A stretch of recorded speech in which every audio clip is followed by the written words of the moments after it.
अवतारश्च गणेशस्य महात्मनः न शक्यते कथां वक्तुं मया वर्षशतैरपि संक्षेपेण प्रवक्ष्यामि मुख्यानां मुख्यतां गतान् अवतारांश्च तस्याष्टौ विख्यातान् ब्रह्मधारकान्।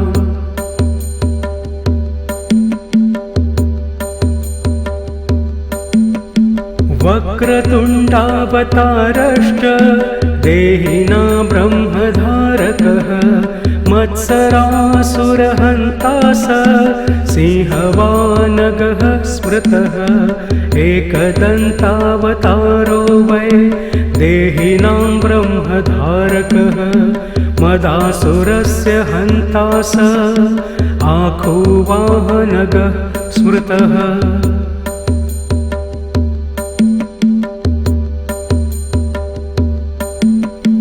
महोदर इति ख्यातो ज्ञानब्रह्म प्रकाशकः मोहासुरस्य शत्रुर्वै आखुवाहनगः स्मृतः गजाननः सविज्ञेय सांख्येभ्यः सिद्धिदायकः लोभासुरप्रहर्ता च मूषकगः प्रकीर्तितः।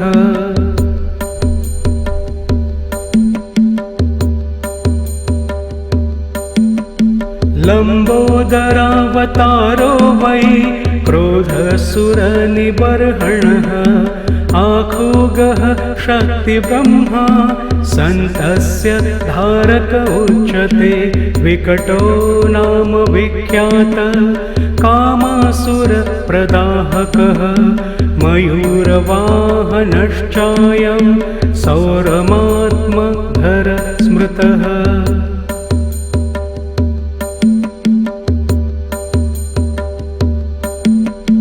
विघ्नराजावतारश्च शेषवाहन उच्यते ममासुरप्रहन्ता स विष्णुब्रह्मेति वाचकः धूम्रवर्णावतारश्च भीमानासुरनाशकः आखुवाहनतां प्राप्तः शिवात्मकः स उच्यते।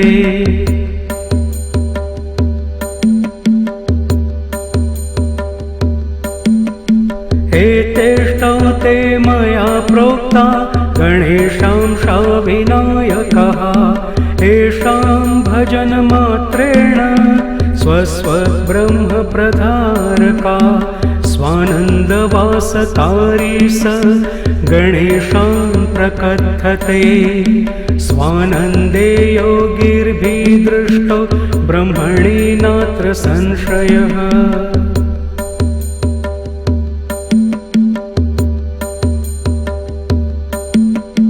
तस्यावताररूपाश्चाष्टौ विघ्नहरणा स्मृताः स्वानन्द भजनेनैव लीलास्तत्र भवन्ति माया तत्र स्वयं लीला भविष्यति सुपुत्रक संयोगे मौनभावश्च समाधि प्राप्यते जनैः।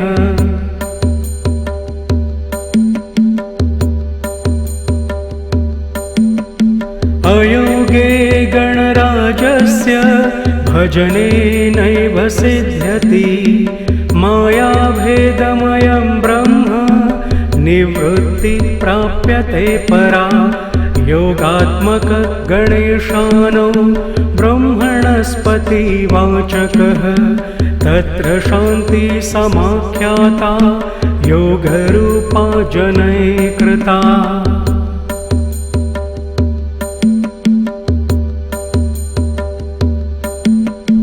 नानाशान्तिप्रभेदश्च स्थाने स्थाने प्रकथते शान्तिनानां शान्तिरूपा सा योगशान्तिः प्रकीर्तिता योगस्य योगता दृष्टा सर्वब्रह्म सुपुत्रक न योगात् परं ब्रह्म ब्रह्मभूते तेन लभ्यते।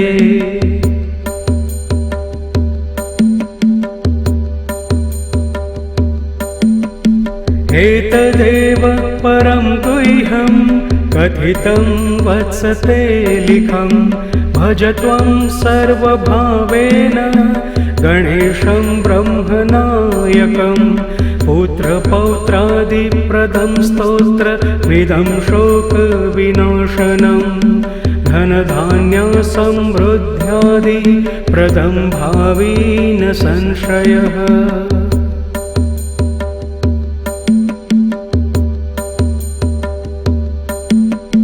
धर्मार्थकाममोक्षाणां साधनं ब्रह्मदायकं। भक्तिदृढकरं चैव भविष्यति न संशय। इति मुद्गलपुराणान्तर्गतं गणेशावतार स्तोत्रं सम्पूर्णम्।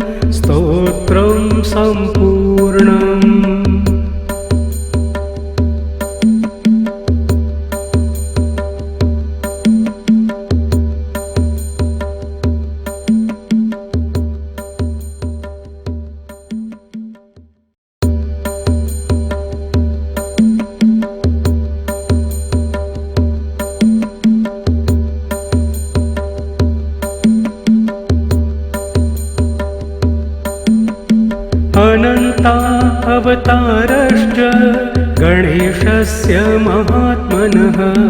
न शक्यते कथां वक्तुं मया वर्षशतैरपि।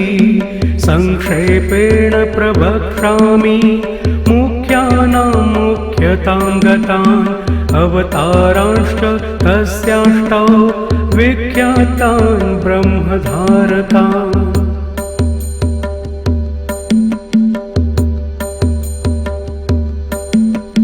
वक्रतुण्डावतारश्च देहिना ब्रह्मधारकः। मत्सरासुरहन्ता स सिंहवानगः स्मृतः। एकदन्तावतारो वै देहिनां ब्रह्मधारकः। मदासुरस्य हन्ता स आखुवाहनगः स्मृतः।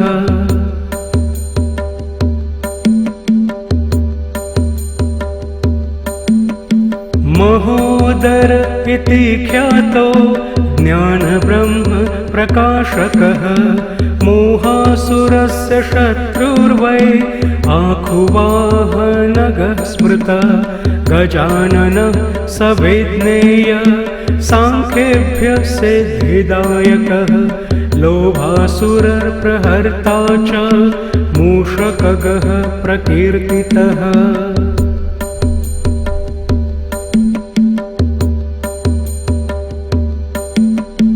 लम्बोदरावतारो वै क्रोधसुरनिबर्हणः। आखुगः शक्तिब्रह्मा सन्तस्य धारक उच्यते। विकटो नाम विख्यात कामासुरप्रदाहकः।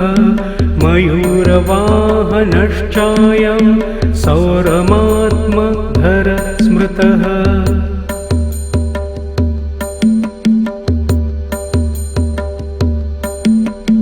विघ्नराजावतारश्च शेषवाहनमुच्यते।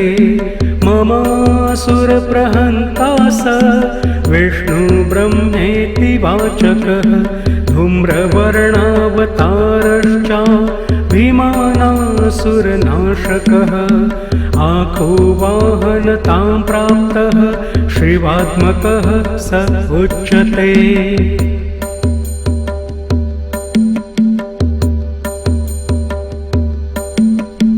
एतेष्टौ ते मया प्रोक्ता गणेशांशा विनायकः। येषां भजनमात्रेण स्वस्वब्रह्मप्रधारका। स्वानन्दवासतारी स गणेशां प्रकथते। स्वानन्दे योगिर्भिदृष्टो ब्रह्मणि नात्र संशयः।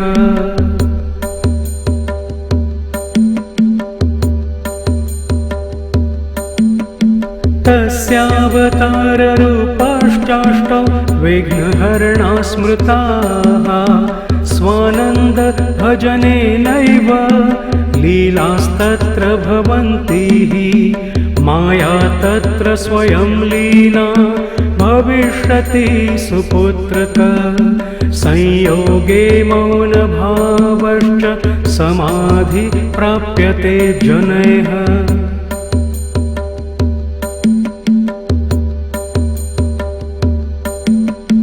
अयोगे गणराजस्य भजनेनैव सिद्ध्यति मायाभेदमयं ब्रह्म निवृत्ति प्राप्यते परा योगात्मक गणेशानो ब्रह्मणस्पतिवाचकः तत्र शान्ति समाख्याता योगरूपा जनैः कृता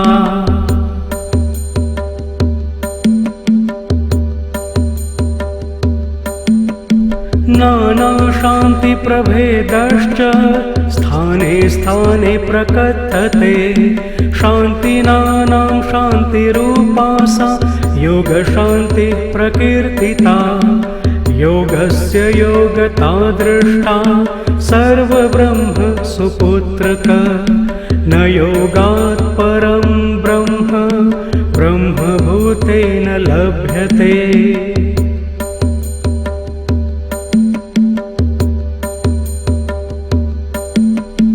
एतदेव परं गुह्यं कथितं वत्सते लिखं भज त्वं सर्वभावेन गणेशं ब्रह्मनायकं पुत्रपौत्रादिप्रदं स्तोत्रविदं शोकविनाशनं धनधान्यसमृद्ध्यादिप्रदं भावी न संशयः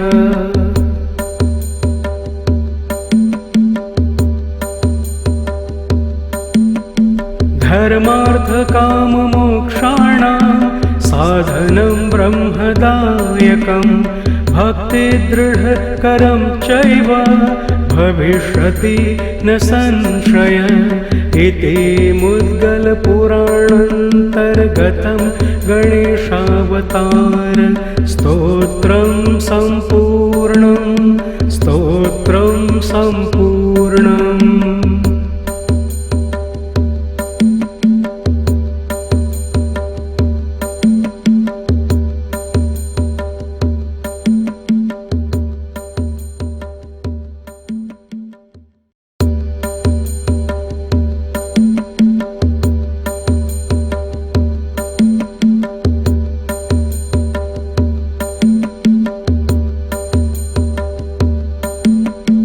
अनन्ता अवतारश्च गणेशस्य महात्मनः न शक्यते कथां वक्तुं मया वर्षशतैरपि संक्षेपेण प्रवक्ष्यामि मुख्यानां मुख्यतां गतान् अवतारांश्च तस्याष्टौ विख्यातान् ब्रह्मधारकान्